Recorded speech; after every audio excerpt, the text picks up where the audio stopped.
Hi,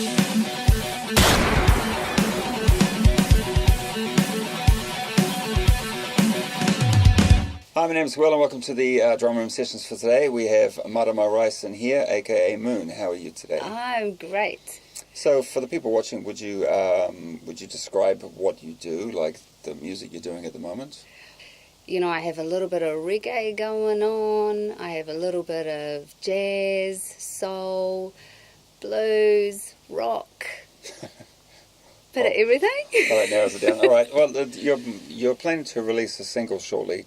It's called is it DLB, isn't it? DLB. That's yes. right. And so what kind of music is that song? There's a bit of swing in it, but there's a lot of rock going on as well. And I've got a bit of a soul-y kind of voice. I felt the vocals were a little bit sort of like quite jazz influenced, like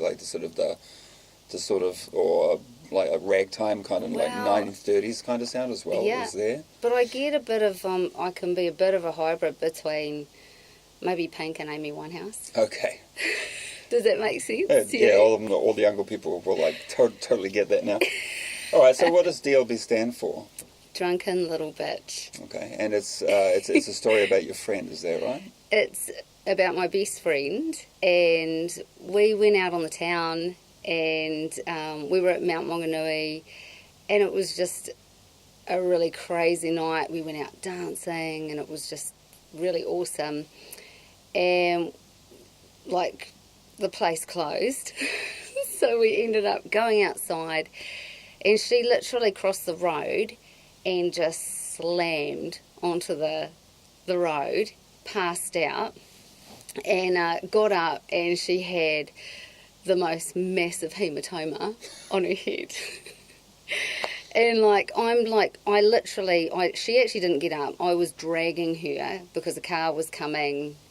Like, it was pretty full on. Oh, it was in the middle of the road? We're in the road, yeah, in the middle of the road. And I laugh now, but it really wasn't funny back then. And so I get her off the road, and I look at her and I'm like, we've got to go to the hospital. Like, seriously, we've got to go now. And, you know, like, I'd had a few drinks, and I just sobered up. I was just like, right, that's it. Hospital, let's go. And she's like, nah, it's all good. You know, we'll be fine. So I grabbed my camera, reversed it, and I said, look, you know, look, like, you've got to look. And she looks at it and she's like, what the fuck? What the fuck? And I'm like, we've got to go to the hospital. And she's like, no, cool, we'll be sweet. We'll just go to Tauranga and we'll like party hard. And I'm like, with a concussion, no doubt. Seriously. She was like, I'm going to fight you. I am not going to the hospital. She was going to go kicking and screaming. So I ended up getting her into a cab, and I actually got her home, which was good. But I just spent the whole night just with my phone, just making sure she was alive. So she was all right though? Oh yeah, she was fine in the just end. Just a massive bruise. And then the next morning she goes, oh, you know, I think we need to cover this up. And I'm like, I really think we need to go to the doctors, you know. And she's like, no. So we go to the markets the next morning, and we line up with all the, you know, the 5-year-olds when you get your face painted. Do you go to face painted? What did she get? Did she get a tiger or a butterfly? No, she got like pink flowers to try and cover it. I'm like, that doesn't cover it. It's still 3D. It's still hardcore. And so she ended up going to the doctors eventually. But the whole song is really about being loyal to your mate and just sticking by her, even though, you know, she's just having a big night, and yeah, she's having lots of fun. But it's like, well, you know, it's just really about friendship and what you do. Like, I was really freaking out. I was like, you know, we can't stay here, we can't do this. And she was just adamant, you know, I'll be fine. But thank goodness she went to the doctors and she was okay. I think a lot of my songs, because I do have other songs, are really about women standing up and reclaiming themselves, and just it's all about the girls. I see. Really. So it's a girl power thing. Not so cliche, but I mean, I talk about some pretty hard topics too. That was fun, you know. Even cut. It was fun, but it wasn't. Yeah, you know. And some of the lyrics, she's my best friend. I don't care what you think. With long hair, that's all wavy, and that was the electric pink. You know? We'll party till there's nothing but tequila to drink. She's a drunken little bitch. You've garnered a reasonable amount of attention, considering you haven't really put out any music yet. Like on your Facebook page, I know some people were complaining, you know, put up some music. I know. That's ridiculous. I But know. But you do have a gig on Friday the 28th of September, it says here, at Yes. the Lit Theatre in Te Puke, and it's already sold out, and you haven't even released a single yet. That's right. So what does sold out mean? How many people is that? There are 81 people Right. that are coming, but I have a waiting list as well. I'm kind of saying to people, look, if you decide not to come, can you let me know? Yeah. So Nice, so you can squeeze other people in. Yeah. Cool. So it's a really iconic little theatre, and it's actually very cool because it has quite a bit of meaning to my family as well. My family were senior members when it first opened Right. in 1953. So you're originally from Te Puke? Or? My family's been there for like 850 years. Right. A wee while. A little while. But on my right side, they were all very musical people, actors. We had a travelling theatre, the Rice Travelling Theatre, many years ago. So, there's quite a big, extensive background. My grandfather used to play the piano for the silent movies. Oh, wow. And, and he was a concert pianist, and my aunt, she was an opera singer. So there's a bit of a background, and, you know, Lit Theatre has had just a huge impact on our family, and because it's so, you go in there and it's so old school. You know, there's still the old photos up from 1953 to 89 to 2005, and you can see all the different shows that have actually been there. Yeah. And you know, like the old school theatres where the seats kind of go up. Like an amphitheatre. Yeah, and you've got this great stage with really cool curtains, and yeah, it's really cool. Nice. All right, so you're going to be releasing your single when exactly? The single's released on the 28th as well. Okay. So it's Same been day. distributed worldwide, and I'm excited. Yeah. And we've got a video clip as well that's going to go out there. I've watched the sort of the sneak peek pre-release trailer thing that you sent me, and Yeah. it looked great. Great. Yeah, it's a little bit risque in areas.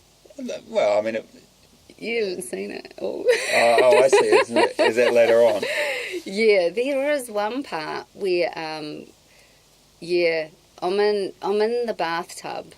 Oh, I'm not going to say anymore. You're going to do some stuff with some guy, like a jazz, kind of a jazz thing, and it's going to sort of different He things? calls it pseudo jazz, and I kind of went, it's not real jazz? You know, like, is that what pseudo means? And I kind of get him. I think it's going to be a real contemporary feel, real modern kind of jazz, and something really different. And who's this person we're talking about? This is Jeff Murphy. He's a BAFTA award-winning screenwriter. He's in the UK at the moment, and he comes back at the end of next month. Yeah. So it'll be really good to catch up with him. He's an awesome writer. So and, are you just going to be writing music with him, or are you going to be doing gigs with him? Or we'll be collaborating with the writing, and we'll just see really what happens, because I think it's, you know, being creative, you've got to just let that process take its course. Sure. You can't kind of force it or make it happen. So there's nothing really solidified now. It's just like you're going to get together with him and just begin creating. Pretty much. We've there. just decided, yep, this is what we're going to do when he gets back. On the internet, I noticed that you sort of had a 10-year hiatus. You used to work in a recording studio and stuff like that. So you do have a sort of a background in music, and your family is also musical. Yeah. So is this something that you've always sort of been drawn to ever since you were a little girl, or? I wrote my first song when I was about 5. Will you be releasing that one as well? It was called, only had 3 words in it, pretty repetitive. That's okay. Well, you're only 5. I mean, I'm sure It was called I Love You. Oh, God. And how did the words go? I love you, I love you. I do, I do, I do. That was it. That's 4 words. It was quite cute. Oh, God. Okay. God, you're so picky. I do. Well, that's yeah, that was it. I love you, I do, I do, I do. My sister reminded me the other day, she said, oh, I remember the first performance. You know, like the first time I ever performed, I would have been around about that age as well. And we were on a bus trip from Wellington, coming up to Te Puke to see our grandparents. And I sang to all of the people travelling, and she had her hat and was collecting lollies. And, you know, that's the sort of kid I was. You know, I didn't really care. Are you looking at doing other shows in the near future, considering the amount of success that you've had from your first show? Yes, eventually. But I really want to get back into the studio. Right. And I really want to start getting some songs recorded.